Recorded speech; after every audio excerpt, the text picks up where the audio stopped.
As a guest, I have here today Alex De Luca. Hi Alex, how you doing? Hi Nush, how you doing, love? I'm a big movies fan. I'm a movie freak. And it's my passion since I was a little kid. I met you in a fashion show. And I met you there because you're also a photographer, you are an actor and a director. Yeah. You were born in England. Yes, You're I was. English. Yeah. I was born in Lewisham, Okay. but lived in Blackheath for a few years. I don't really remember I it that lived well. I was near a baby at the time, so. Okay. And then moved down to the southeast coast, Ramsgate, and then did most of my schooling quite a down lot.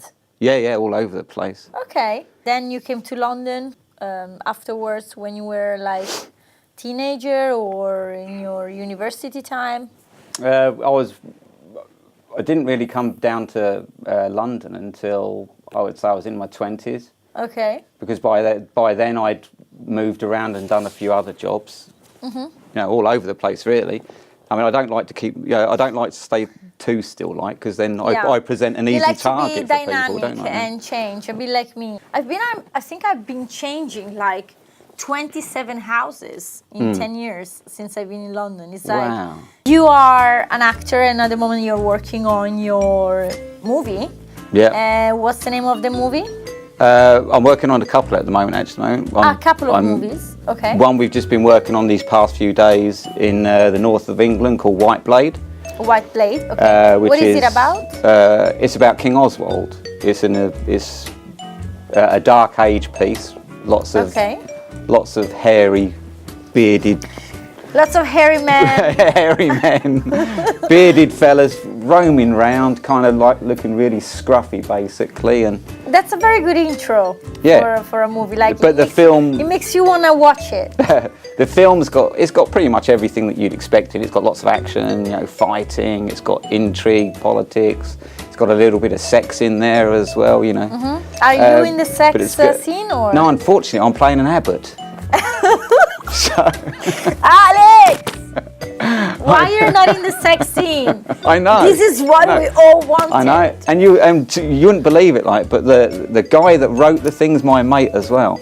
And you'd think, as he's my friend, he'd put one of those in there for me, wouldn't you? And hot, the girl in the sex scene. No, I'm an abbot. So I'm a religious man, but apparently in the sequel I get some action, so that's cool. Okay. But I get to kill somebody though in the first one. Okay, that's very good. White Blade, and the other one was Dreamfinder. Dreamfinder. Yeah. You mentioned that to me briefly in my radio show. Yeah. But I would like to know again from you, what is Dreamfinder about? Because I'm a big fan of fantasy. Dreamfinder's about a young man who falls on hard times. His dad dies, and he ends up. So it's quite dramatic. It's very dramatic, and he takes to alcohol. He becomes a bit of an alcoholic, and the one thing that's special about this fella, though, his name's Antir. His name is what? His name is Antir. Okay. His name, and the special thing about him is he is called a dream finder. And he delves into people's dreams and finds problems and things like that, helps them work out their life. Because it's in a fantasy world, it's not a real world. So it's based on dreams? Yes. You wrote it? No, it's based on a book by Roger Taylor called Dreamfinder. So it's actually from the book of Roger Taylor? Yeah. Okay. And it's really, if you was to kind of say what it was like, you could say it's a mashup between Blade Runner and Game of Thrones. Nice. If you was to put the two together, you'd get halfway something there. There's another. Sounds very cool. It's another one. It's got lots of action. It's got intrigue. I mean, it's one of those things that you just want to go sit down at the pictures with some popcorn and a hot dog or something, and hold hands with your buddy or whatever. Some projects you were working on, and then the Brexit. Oh yeah. What was the problem? We're working on a project called Storm Warrior, which is about 3 Viking brothers. Yeah. It's a television show, and it's about their journey through life and how one of those 3 brothers comes to the forefront and takes the lead. Okay. It's got like lots of adventure in it. They go all over the world, including America. Why did you? America, Why because did you look at the camera and say America? because nobody's done it yet, have they? I mean, I think they Okay. did one really bad film about Vikings in America, and that was it. Okay. Sorry, my microphone. And so we're doing Vikings in America in the 11th century. Okay. And so there's going to be Native Americans, Vikings, and it's all pretty, and it's pretty brutal stuff though. I mean, it's You have a thing for violence and violence and brutal stuff. brutal stuff, and and big what hairy happened? men, clearly. Yes. I love entertainment. I think it's very competitive, but I also think that you need a lot of passion and confidence Yeah. to enter into that. You do. You know, not always if you come out of drama school, you can automatically make it No. into the acting world. So what suggestion would you give to the youth who want to enter in the acting world, who want to pursue an acting career? Get as much experience as you can when you're doing your training. Yeah. I mean, if you're going to train as an actor or a filmmaker or whatever, university, college, drama school, whatever it is, get experience, because as you said a moment ago, the first thing somebody says when they want to employ you is, what's your experience? What can you do this? Can you do that? Yeah. The answer is no. And it used to be years ago that you could get an apprenticeship where you would work towards a career and you would get experience at the same time. So that when you did move on to get a proper job, you know, or a job in that field, you'd already have experience. Yeah. Whereas I don't think there's many people that do it these days, and they don't do it in the film industry or anything else like that. So when you're going through university, college, drama school, whatever it is, do whatever you can to get experience in the field that you're going into. That Do a lot of auditions and auditions though. Go out there and do the work. Yes. Even if it means working for because free. people want to see, agents want to see what you can do. When I'm casting for something, Yeah. I look for somebody that's got experience in what they're doing for sure. Yeah. And so if somebody presents to me, say, an actor straight out of RADA with no experience, Yeah. or they give me an actor that's come out of college doing drama school elsewhere, but they've done 20 features already because they've gone out and looked to get the experience, I'm going to go for the one that's got the experience already, because they're already going to be comfortable doing what they're doing. Now that might mean that they've spent 2 or 3 years going through college working for free in film, but they've already got the experience, and that's important. That's very true. So obviously when you've left college and university and things like that, you want to get paid for what you're doing. Yeah.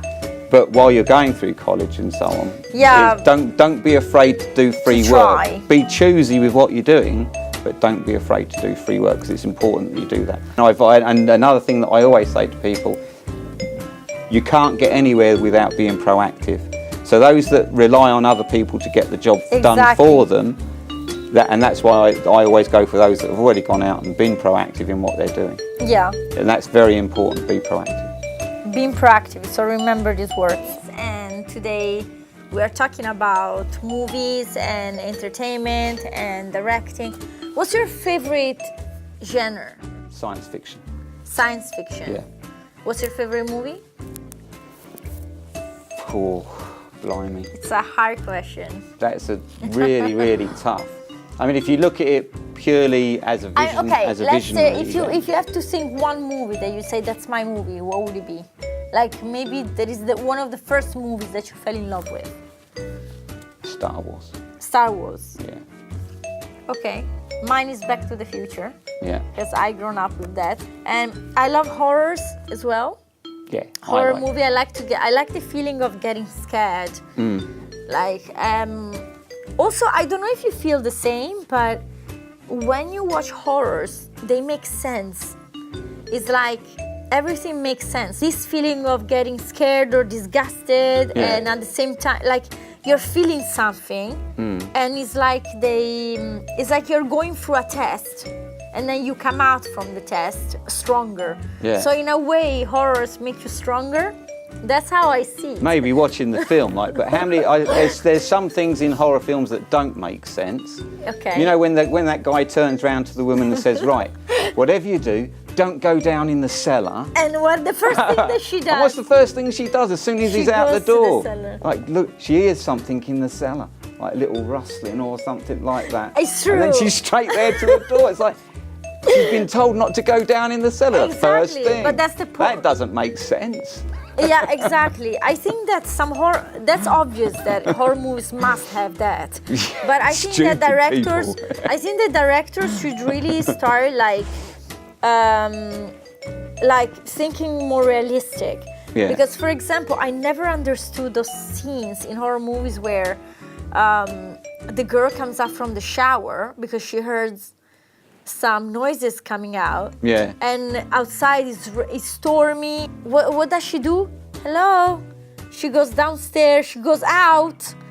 Why do you go out of the house?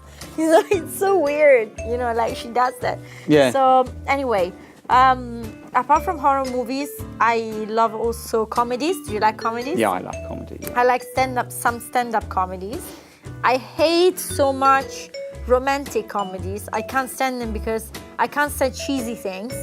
Like, I'm not a cheesy person. Everything cheesy, like, makes me really annoys me.